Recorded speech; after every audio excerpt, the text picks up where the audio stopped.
తెలంగాణలో స్థానిక సంస్థల ఎన్నికల వేళ కీలక పరిణామం చోటు చేసుకుంది. రాష్ట్రంలో స్థానిక సంస్థల ఎన్నికల నిర్వహణపై సుప్రీంకోర్టులో పిటిషన్ దాఖలైంది. తెలంగాణ హైకోర్టు ఇటీవల ఇచ్చిన ఉత్తర్వులను సవాల్ చేస్తూ వంగ గోపాలరెడ్డి సెప్టెంబర్ 29న సుప్రీంకోర్టులో పిటిషన్ దాఖలు చేశారు. ఈ మేరకు జస్టిస్ విక్రమ్ నాథ్ నేతృత్వంలోని ధర్మాసనం ఈ నెల 6న పిటిషన్పై విచారణ చేయనుంది. మరోవైపు ఎలక్షన్ కమిషన్ ఇప్పటికే ఎంపీటీసీ, జెడ్పీటీసీ, గ్రామ పంచాయతీ ఎన్నికలకు సంబంధించిన షెడ్యూల్ను ప్రకటించిన విషయం తెలిసిందే. ఈ క్రమంలో అక్టోబర్ 6న ఏం జరగబోతుందన్న ప్రశ్న ఉత్పన్నమైంది.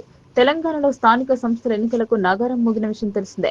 ఎంపీటీసీ, జెడ్పీటీసీ, గ్రామ పంచాయతీ ఎన్నికలకు సంబంధించిన షెడ్యూల్ను అధికారులు ఇప్పటికే ప్రకటించారు. తెలంగాణలో ఈ ఎన్నికలను మొత్తం 5 దశల్లో నిర్వహించనున్నారు అధికారులు. తొలుత ఎంపీటీసీ, జెడ్పీటీసీ ఎన్నికలు జరగనున్నాయి. ఆ తర్వాత గ్రామ పంచాయతీ ఎన్నికలను నిర్వహించడానికి ఎన్నికల కమిషన్ సిద్ధమైంది. ఈ క్రమంలో స్థానిక ఎన్నికల్లో బీసీలకు 42% రిజర్వేషన్లు ఇస్తా తెలంగాణ సర్కార్ తీసుకున్న నిర్ణయాన్ని సవాల్ చేస్తూ గోపాల్ రెడ్డి అనే వ్యక్తి సుప్రీంకోర్టులో పిటిషన్ దాఖలు చేశారు. ఈ పిటిషన్ పై జస్టిస్ విక్రమ్ నాథ్ నేతృత్వంలోని సుప్రీంకోర్టు ధర్మాసనం ఈ నెల 6న విచారణ చేపట్టనుంది. మరోవైపు రాష్ట్రంలో స్థానిక సంస్థల ఎన్నికల రిజర్వేషన్లను పెంచుతూ తెలంగాణ ప్రభుత్వం తీసుకొచ్చిన చట్టం ప్రస్తుతం గవర్నర్ వద్ద పెండింగ్ లో ఉన్న విషయం తెలిసిందే. ఈ క్రమంలో దీంతో ప్రభుత్వం విడుదల చేసిన జీవో చెల్లదని చర్చ జరుగుతుంది.